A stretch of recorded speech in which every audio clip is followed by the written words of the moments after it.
Eran las 5:47 de la madrugada del sábado 15 de agosto, cuando dos camionetas sin placas rompieron el silencio de la carretera Minatitlán-Córdoba. El motor rugía contra el asfalto húmedo. Dentro, 3 personas creían que esa madrugada sería igual a todas las demás. No lo fue. A bordo viajaban 2 mujeres de 35 y 37 años y un hombre de 36. Nadie llevaba uniforme, nadie llevaba placas, pero todos llevaban algo mucho más pesado: la certeza de haber controlado, durante meses, uno de los tramos más sangrientos del país. Los elementos de la Secretaría de Marina, la Secretaría de Seguridad y Protección Ciudadana, la Guardia Nacional y la Fiscalía General de la República ya los esperaban. Cercos de seguridad, labores de inteligencia acumuladas durante semanas, un objetivo prioritario a punto de caer en Cuitláhuac, Veracruz. Cuando las luces de las patrullas cortaron la neblina a las 6:12 de la mañana, el hombre de 36 años entendió en una fracción de segundo que la cacería había terminado. Pero lo que encontraron dentro de esas camionetas, eso cambiaría todo. Porque no se trataba solo de 2 armas cortas y unas dosis de droga. Se trataba de la cabeza visible de una organización que durante meses convirtió la carretera federal 150D Puebla-Veracruz en un territorio propio. Un territorio vigilado, cobrado y sangrado por una red de halcones que nadie veía, pero que veía todo. Y esa mañana, el hombre que dirigía esa red tenía nombre, alias El Búho, y estaba, por primera vez en años, sin lugar donde esconderse. Los recorridos de vigilancia sobre la carretera Minatitlán-Córdoba llevaban semanas siendo distintos, más lentos, más metódicos. Los efectivos federales no buscaban un vehículo cualquiera. Buscaban 2 camionetas específicas, sin placas, que la inteligencia militar había identificado como parte de la logística de la célula de Esperanza. A las 6:12 de la mañana, el suboficial de la Guardia Nacional, Edgar Ramos, al mando de uno de los binomios desplegados esa noche, las detectó circulando a baja velocidad, casi con cautela, como quien conoce cada curva del camino porque lo ha recorrido cientos de veces vigilando, no viajando. Le marcaron el alto. Los primeros segundos fueron los más largos. El motor de la primera camioneta se detuvo con un chirrido seco. Nadie bajó los vidrios de inmediato. Adentro, silencio. Afuera, los elementos federales avanzaban en formación, armas en posición baja, radios crepitando órdenes cortas, manos donde las podamos ver. El hombre de 36 años fue el primero en obedecer. Las 2 mujeres, de 35 y 37, permanecieron inmóviles hasta que los agentes abrieron las puertas. No hubo disparos, no hubo persecución, solo la inspección preventiva que, minuto a minuto, comenzó a desenterrar la verdadera magnitud de lo que viajaba en esas camionetas. 2 armas de fuego cortas, diversas dosis de droga, equipos de comunicación que, según las primeras revisiones, servían para algo mucho más grande que coordinar un viaje. Servían para sostener una red completa de vigilancia sobre kilómetros de carretera. Y cuando, a las 6:40 de la mañana, los agentes cruzaron los datos de identificación de los 3 detenidos con las bases de inteligencia, la respuesta llegó de inmediato. Los 3 estaban catalogados como objetivos prioritarios. Pero lo más perturbador no era que los hubieran encontrado, era descubrir, apenas empezaba la revisión, quién era realmente el hombre que viajaba con ellas.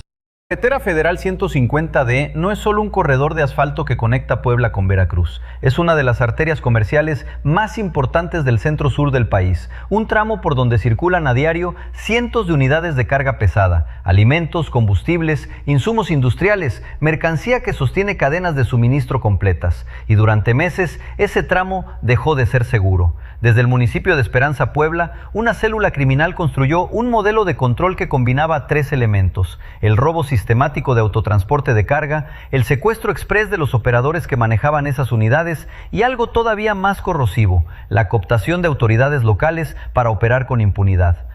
Investigaciones ministeriales llevaban semanas reconstruyendo el mapa de esa organización. Cada asalto documentado, cada denuncia de un transportista desaparecido por horas y luego liberado, marcado por el miedo, incapaz de describir con precisión a sus captores. Cada patrón de movimiento repetido en los mismos kilómetros, casi siempre en las mismas horas. Nadie sabía aún que ese patrón tenía una explicación precisa.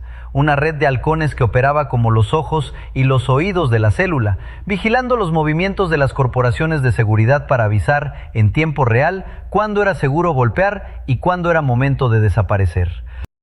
A las 11:20 de la mañana, semanas antes de esta captura, ya había una primera grieta en esa estructura. Agentes de la Fiscalía General del Estado, con apoyo de la Marina, catearon una bodega en la localidad de San José Cuyachapa. Ahí cayó Yair, de 26 años, y otro hombre que vigilaba el perímetro con un arma de fuego en las manos. Dentro, una camioneta Jack, armamento, equipo táctico y mercancía robada. Ese inmueble, según las investigaciones, funcionaba como bodega de resguardo para vehículos robados y como punto de operación de un grupo que había llegado a Puebla procedente de Veracruz. Un grupo que, de acuerdo con las autoridades, contaría con respaldo del cártel Jalisco Nueva Generación. Y cuando pobladores de la zona impidieron el ingreso de la Guardia Nacional que intentaba recuperar una unidad robada, quedó claro algo más. La célula no solo controlaba la carretera, controlaba, hasta cierto punto, el miedo de la propia comunidad. Esa investigación llegaría a su punto más alto, porque lo que estaba por revelarse en Cuitláhuac cambiaría el nombre y el rostro de quien dirigía todo desde las sombras. De acuerdo con la carpeta de investigación que integran la Fiscalía General de la República y las autoridades estatales, el hombre detenido de 36 años era conocido en la región como El Búho. El alias no era casual. En el argot de la célula hacía referencia a alguien que nunca duerme y todo lo ve. El perfil exacto de quien coordina una red de vigilancia permanente. Originario de la zona limítrofe entre Puebla y Veracruz, su nombre comenzó a aparecer en reportes de inteligencia hace poco más de un año, cuando las denuncias de robo a transportistas en el tramo Puebla-Veracruz pasaron de ser hechos aislados a un patrón sostenido. Antes de consolidarse como líder, habría operado como enlace de logística para grupos de asalto carretero menores, aprendiendo cada curva, cada retorno, cada punto ciego de la 150D. Su especialidad no era el enfrentamiento directo, era la organización invisible. Bajo su mando, la célula dejó de operar como una banda de asaltantes improvisados y se convirtió en una estructura con roles definidos. Unos robaban las unidades, otros trasladaban a los operadores secuestrados y una tercera capa, los halcones, vigilaba cada movimiento de las corporaciones de seguridad para anticipar operativos. Halcones, según las autoridades, no se limitaba a jóvenes con teléfonos en las esquinas. Incluía presuntamente la cooptación de autoridades locales que facilitaban información sobre patrullajes, retenes y horarios de vigilancia. Ese entramado permitió que la célula operara durante meses sin ser desarticulada, incluso después de la caída de la bodega en San José Cuyachapa. El Búho nunca aparecía en los asaltos, nunca daba la cara. Su método era dar la orden desde la distancia, coordinar por teléfono y desaparecer antes de que cualquier operativo pudiera acercarse a su posición.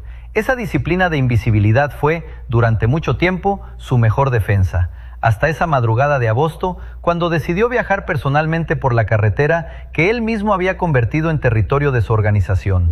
Bajo custodia federal, la pregunta que más preocupa a los investigadores no es solo qué hizo, es cuánto sabía de las autoridades que, según la carpeta de investigación, habría cooptado durante meses. Sobre el asiento y en la cajuela de las dos camionetas sin placas, los peritos comenzaron a las 7:15 de la mañana el inventario que, hora tras hora, terminaría reescribiendo la magnitud del caso.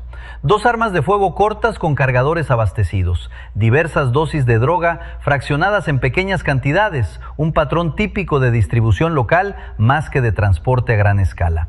Y varios equipos de comunicación, teléfonos celulares que, de acuerdo con las primeras diligencias, eran la pieza central de toda la operación. Pero lo más revelador no estaba en las armas ni en la droga, estaba en lo que esos teléfonos comenzaron a mostrar cuando los peritos forenses accedieron a ellos. Registros de llamadas repetidas hacia los mismos números, coincidiendo con horarios de patrullaje de las corporaciones de seguridad en la zona. Mensajes breves, casi en código, que alertaban sobre movimiento en el kilómetro, seguido de una cifra. Fotografías de retenes, de patrullas estacionadas, de convoyes federales captados a distancia, como si alguien hubiera pasado meses documentando cada despliegue de seguridad en la 150D. Y en medio de esos archivos, una referencia que nadie esperaba. Contactos guardados con nombres genéricos, el primo, el ingeniero, oficina, que según las autoridades podrían corresponder a los funcionarios locales presuntamente cooptados por la célula. ¿Quiénes eran realmente esos contactos? ¿Y cuántos operativos federales habían sido anticipados gracias a esa información filtrada desde dentro de las propias corporaciones? Pregunta que hoy concentra buena parte de la investigación, porque si la red de halcones tenía ojos dentro de las mismas instituciones encargadas de combatirla, entonces la captura del Búho no cierra el caso. apenas lo abre. A pocos kilómetros de Cuitláhuac, en una caseta de descanso sobre la 150D, Rubén Castillo, de 44 años, operador de tráileres desde hace 2 décadas, se enteró de la captura por un mensaje de voz que le envió otro compañero de ruta poco antes de las 9 de la mañana. Rubén conoce ese tramo mejor que la palma de su mano. También conoce el miedo. Hace 8 meses, 2 hombres armados lo bajaron de su unidad cerca del límite entre Puebla y Veracruz. Lo mantuvieron retenido cerca de 4 horas mientras negociaban por radio con alguien que él nunca vio. Lo liberaron sin la carga, sin el tráiler y con una advertencia clara: no denunciar, no hablar, no voltear a ver atrás. Uno aprende a manejar mirando el espejo más que el camino, dijo Rubén, sin mirar a nadie en particular, con las manos todavía manchadas de grasa del motor que revisaba antes de la noticia. Sabíamos que alguien nos vigilaba, no sabíamos quién, ahora al menos tiene nombre. Su testimonio no es aislado. Decenas de operadores de carga en la zona describen la misma sensación, la certeza de estar siendo observados en cada parada, en cada retorno, en cada gasolinera donde se detenían a descansar. Esa vigilancia constante, invisible pero palpable, es precisamente lo que la red de halcones de El Búho estaba diseñada para sostener. Cuando Rubén escuchó que los detenidos habían sido identificados como objetivos prioritarios, no sintió alivio inmediato, sintió algo más cauto, la esperanza contenida de quien ha aprendido, a fuerza de miedo, a no confiar demasiado pronto en que el peligro haya terminado. Y mientras Rubén guardaba su teléfono y volvía a subir a la cabina, a kilómetros de ahí, en la Ciudad de México, la noticia de la captura ya había llegado a la persona que definiría el siguiente paso de esta historia. Avanzaba la integración de la carpeta de investigación, los peritos comenzaron a cruzar la información obtenida en Cuitláhuac con lo que ya se sabía desde el cateo de la bodega en San José Cuyachapa, un mes antes, y las piezas comenzaron a encajar de una forma que nadie había anticipado. La bodega cateada el 10 de julio no era un hecho aislado, servía como punto de resguardo para las unidades robadas antes de ser trasladadas o desmanteladas. El grupo detenido entonces, encabezado por la detención de Yair, de 26 años, operaba como una célula satélite de la misma estructura que ahora se desarticulaba en Cuitláhuac, un grupo que, según las autoridades, había llegado a Puebla procedente de Veracruz con respaldo del cártel Jalisco Nueva Generación. El Búho no dirigía una banda local aislada, dirigía un eslabón de una cadena logística más amplia, con presencia en 2 estados, capacidad de mover vehículos robados entre bodegas clandestinas y, lo más alarmante, una red de vigilancia lo suficientemente sofisticada como para incluir presuntamente a autoridades locales dentro de su estructura de protección. Al analizar los equipos de comunicación asegurados en las camionetas, los investigadores encontraron coincidencias de horarios entre los mensajes de alerta y los movimientos de patrullaje registrados oficialmente en la zona. La conclusión preliminar es inquietante. Alguien, desde dentro, estaba filtrando esos horarios. ¿Cuántos funcionarios locales estaban realmente involucrados? ¿Y por qué, a pesar del cateo de julio, la red logró sostenerse un mes más sobre la misma carretera? Son las preguntas que hoy mantienen abierta la carpeta de investigación, mientras la Fiscalía General de la República continúa el análisis forense de los dispositivos asegurados en Cuitláhuac.